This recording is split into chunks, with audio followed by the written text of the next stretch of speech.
नमस्कार, मी गौरी बैकर। तुम्ही पाहत आहात मुंबई आउटलुकचा विशेष कार्यक्रम दिनविशेष। सर जे कला महाविद्यालय म्हणजे sir Jamsetjee Jejeebhoy school of art ही भारतातील एक अग्रगण्य कला शिक्षण संस्था आहे। जमशेदजी जिजीबॉय यांच्या 1 लाख रुपयांच्या देणगीमधून 1857च्या मार्च महिन्यात मुंबईत sir J school of arts and industry ही संस्था नाना शंकर शेठ यांनी दिलेल्या जमिनीवर स्थापन झाली। या संस्थेची स्थापना ब्रिटिश राजवटीत झाली होती। सर जमशेदजी जिजीबॉय यांनी या संस्थेसाठी पुढाकार देखील घेतला होता। या संस्थेचं नाव सर जमशेदजी जिजीबॉय यांच्या नावावरून ठेवण्यात आलं। जमशेदजी यांच्या देणगी निधीच्या संस्थेच्या स्थापनेमध्ये मोठा वाटा असल्याने त्यांच्या स्मरणार्थ संस्थेचं नाव त्यांच्या नावावरून ठेवण्यात देखील आलं। ही संस्था मुंबई विद्यापीठाशी संलग्न आहे, मात्र ब्रिटिशांनी या संस्थेच्या नावातलं अँड इंडस्ट्री हे शब्द हटवले होते। सरोजिनी नायडू या एक राजकीय कार्यकर्त्या आणि कवयित्री होत्या। नागरी हक्क, महिला मुक्ती आणि साम्राज्यवाद विरोधी विचारांच्या समर्थक, वसाहतवादी राजवटीतून भारताच्या स्वातंत्र्याच्या लढ्यात त्या एक महत्त्वाची व्यक्ती होत्या। नायडू यांच्या कवितांमुळे त्यांना भारत कोकिला ही उपाधी महात्मा गांधी यांच्याकडून प्राप्त झाली।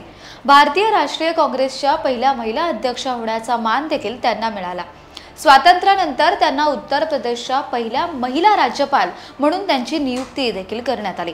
त्यांनी महिलांच्या हक्कांसाठी आणि सामाजिक सुधारणांसाठी कार्य देखील केले। अखेर 2 मार्च 1949 रोजी लखनौ येथे हृदयविकाराच्या झटक्याने त्यांचं निधन झालं, मात्र त्यांचे जीवन आणि कार्य आजही लोकांना प्रेरणा देते। डॉक्टर काशीनाथ घाणेकर हे मराठी नाट्य आणि चित्रपट सृष्टीतील एक दिग्गज अभिनेते होते। यांचा जन्म 14 ऑगस्ट 1930 रोजी चिपळूण येथे झाला।